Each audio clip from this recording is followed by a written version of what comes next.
eu quero compartilhar com os irmãos nesta noite algo muito importante que veio de Deus para a minha vida e pela graça e misericórdia de Deus, algumas pregações que eu tenho trago aqui, Deus tem confirmado em meu coração e Deus tem confirmado por outras pessoas. E hoje eu quero falar sobre intimidade com Deus. Esse não é o título da minha mensagem. O título da minha mensagem é Acorde, Chegou a Hora. E eu quero falar sobre intimidade com Deus.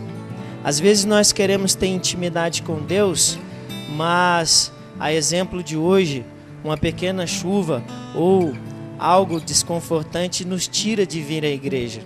Do aniversário não tira, mas do culto tira.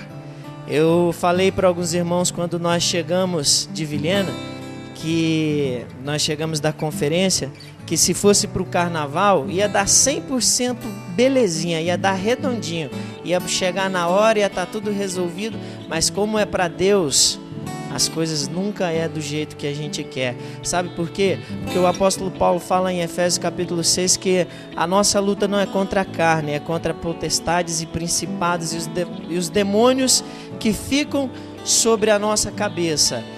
E eu fiz uma pesquisa, um estudo sobre demônio. Não é o que eu quero falar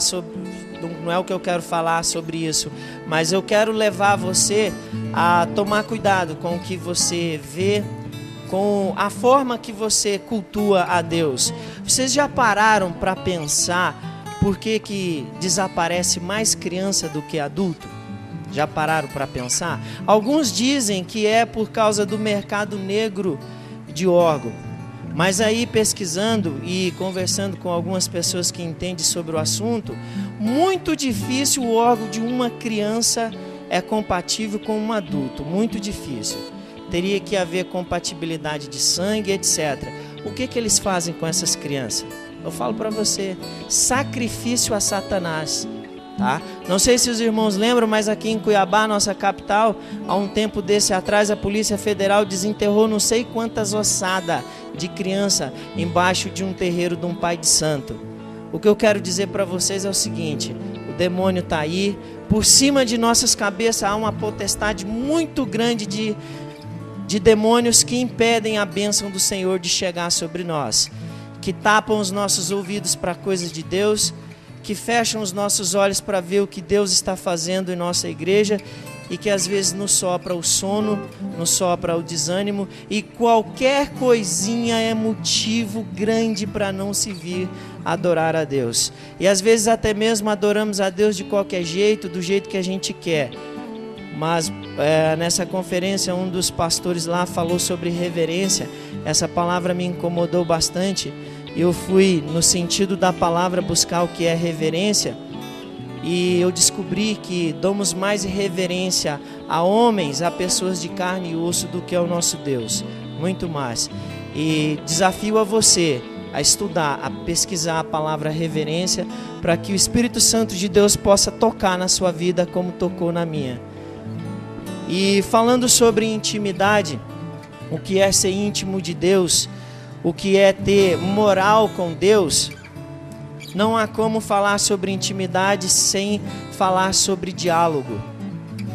E se uma pessoa que é um profissional numa determinada área, vamos pegar uma pessoa que quer ser um cabeleireiro e ele nunca pega numa tesoura, ele nunca vai ter intimidade com uma tesoura.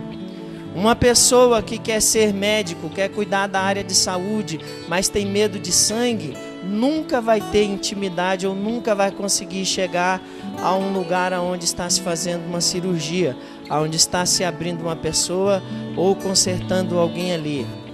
E a intimidade com Deus é da mesma forma. Não há como nós termos um grau de intimidade com Deus se nós não gostamos de orar.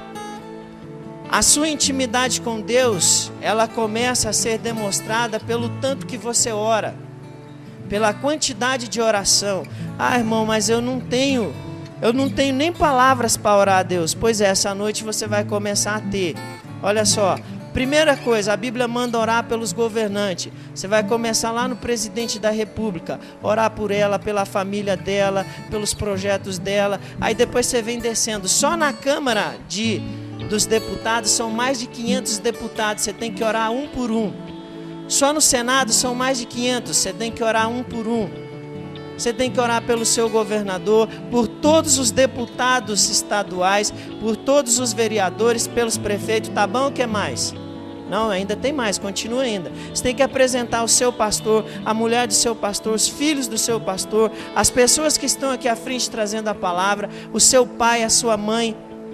O grau de intimidade que você demonstra com Deus é o quanto você fala com Deus. E o quanto você ouve Deus também. Porque afinal de contas, um relacionamento não é medido somente por você falar, aí acaba sendo um monólogo. E quando ouvir Deus? Às vezes nós queremos que Deus dê um trovão no céu, às vezes queremos que o chão se abra, ou que uma galinha ou uma mula fale conosco, e às vezes Deus está usando muitas outras vidas para falar com você, mas o problema é que você só quer ouvir aquilo que você gosta de ouvir. O problema é que muitas vezes nós só queremos ouvir aquilo que nos agrada. O profeta chega na gente e fala bem assim: ô irmão, Deus manda te dizer que aquele seu projeto é para você continuar porque vai dar certo. Amém, é de Deus, irmão. Aí viemos aqui, testemunhamos e tal, e falamos que é de Deus e tal. Aí chega o mesmo profeta e diz para você: irmão, Deus manda dizer que se você não colocar a sua casa em ordem, você vai morrer. Aí você vem aqui: irmão, nós temos que orar. Aí a gente começa a discutir quem é que está governando isso, se é Deus ou se é nós. Aí nós temos que parar para analisar. Eu quero que os irmãos abram a sua Bíblia no livro de Marcos, no capítulo 14. Nós vamos ler alguns versículos da palavra de Deus para a gente dar continuidade à mensagem de hoje. Marcos, livro de Marcos, capítulo 14. Mateus, Marcos, logo após Mateus, Marcos, capítulo 14. Nós vamos pegar o versículo 32, versículo 32 até o versículo 42.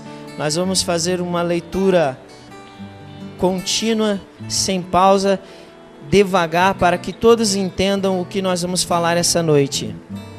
Então foram a um lugar chamado Getsêmani. Ali chegando, disse Jesus a seus discípulos: assentai-vos aqui enquanto eu vou orar. E levando consigo Pedro, Tiago e João, começou a sentir-se tomado de pavor e de angústia, e disse-lhe: a minha alma está profundamente triste até a morte. Fica aqui e vigiai. E adiantando-se um pouco, prostou-se em terra e orava para que, se possível, lhe fosse poupada aquela hora. E dizia: Abba, Pai, tudo é possível, passa de mim esse cálice. Contudo, não seja o que eu quero, e sim o que tu queres. Voltando, achou-os dormindo e disse a Pedro: Simão, tu dormes? Não pudeste vigiar nem uma hora? Vigiai e orai para que não entreis em tentação. O espírito, na verdade, está pronto, mas a carne é fraca. E retirando-se de novo, orou repetindo as mesmas palavras. Voltando, achou-os outra vez dormindo, porque os olhos estavam pesados, e não sabiam o que lhe responder. E veio pela terceira vez e disse-lhe: ainda dormis? Repousais.